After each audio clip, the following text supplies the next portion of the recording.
రాష్ట్రానికి జగన్ కావాలా చంద్రబాబు కావాలా 2024లో? చంద్రబాబు నాయుడు గారు కావాలి. ఎందుకు అని అంటే మన రాష్ట్రం అభివృద్ధి చెందాలి అని అంటే చంద్రబాబు నాయుడు గారు వస్తేనే ఉద్యోగాలు వస్తాయి యువతకి. సో ఉద్యోగం అనేది ఎందుకు అని అంటే మనం మన కాళ్ళ మీద నిలబడతాం, ఒకళ్ళ మీద ఆధారపడకుండాను. అదే మనం పథకాలకు అలవాటు పడ్డామంటే కనుక కొన్నాళ్ళ తర్వాత ఆ రాష్ట్ర అభివృద్ధి కనుక చెందలేదు అని అంటే పథకాలు ఆపేస్తారు. అప్పుడు ఎవరి కాలం మన పరిస్థితి ఏంటి అనేది ఆలోచించుకోవాల్సి వస్తుంది. అందుకని ఖచ్చితంగా చంద్రబాబు నాయుడు గారు రావాలి, జాబులు రావాలి, యువత ఎవరి కాళ్ళ మీద వాళ్ళు నిలబడాలి. జగన్ పరిపాలన బాగాలేదా? మరి బాగాలేదా బాగుందా అని మనం ఒకరిని విమర్శించటం కాదు.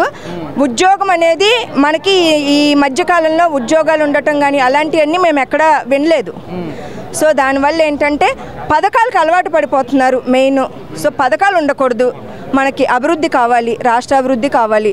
మెయిన్ మనకి ఏంటంటే రాజధాని కావాలి మనకి.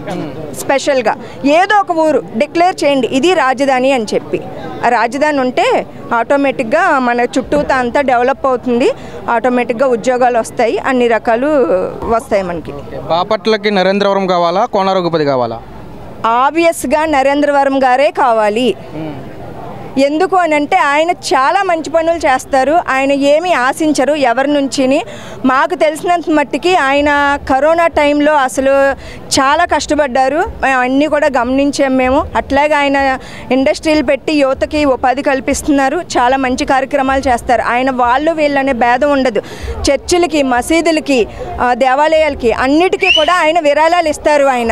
ఆయనకి అసలు తారతమ్యం అనేదే ఉండదు, అందరినీ సమానంగా చూస్తారు నరేంద్రవరం గారు. సో నరేంద్రవరం గారికి ఒక్క అవకాశం ఇచ్చి చూడండి అందరూని, ఆయన ఏంటో ఆయనే నిరూపించుకుంటారు. ఎంత మెజారిటీ రావచ్చు అంటారు? మెజారిటీ ఒక 30,000 మెజారిటీ వస్తుందని మేము అందరూ అనుకుంటున్నాము. అంతకంటే ఎక్కువ వస్తే ఇంకా ఆనందం.